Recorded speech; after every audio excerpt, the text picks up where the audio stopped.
નમસ્કાર ખેડૂત મિત્રો, ખેડૂત પ્રયાસ ચેનલમાં આપનું સ્વાગત છે। આજે તારીખ 8 જૂન 2023 રાત્રિના 9:30 વાગ્યાના મહત્વના હવામાન સમાચાર। ચેનલમાં નવા તો સબસ્ક્રાઇબ કરી લેજો। બિપરજોય વાવાઝોડું વધુ ઘાતકી બન્યું, કેટલાક જિલ્લાઓ ભારે પવન સાથે વરસાદનો સામનો કરવા તૈયાર રહેજો।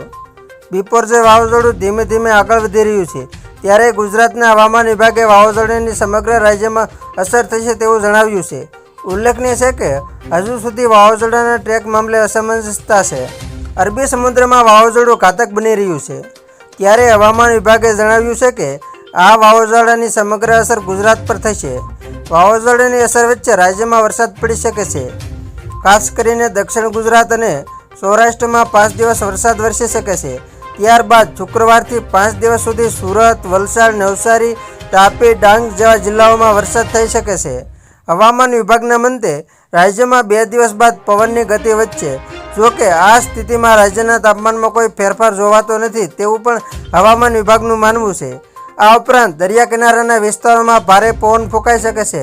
હાલ હવામાં ભેજનું પ્રમાણ વધી રહ્યું છે, જેને કારણે અમદાવાદ અને ગાંધીનગરમાં છૂટોછવાયો વરસાદ વરસે તેવી શક્યતા છે। આ તરફ હવામાન નિષ્ણાત અંબાલાલ પટેલના મતે બિપરજોય વાવાઝોડું ગુજરાતમાં ન ત્રાટકે અને દરિયામાં સમી જાય તો પણ તેની અસર ગુજરાત પર પડી શકે છે। આ વાવાઝોડાની અસરથી સૌરાષ્ટ્રના કાંઠાના જિલ્લા અને દક્ષિણ ગુજરાતના જિલ્લાઓમાં ભારે વરસાદ થઈ શકે છે। તેમાં પણ થંડરસ્ટોર્મ એક્ટિવિટી શુક્રવારથી ચાલુ થઈ જશે। તો ખેડૂત મિત્રો, આ હતા રાત્રિના 9:30 વાગ્યાના મહત્વના હવામાન સમાચાર।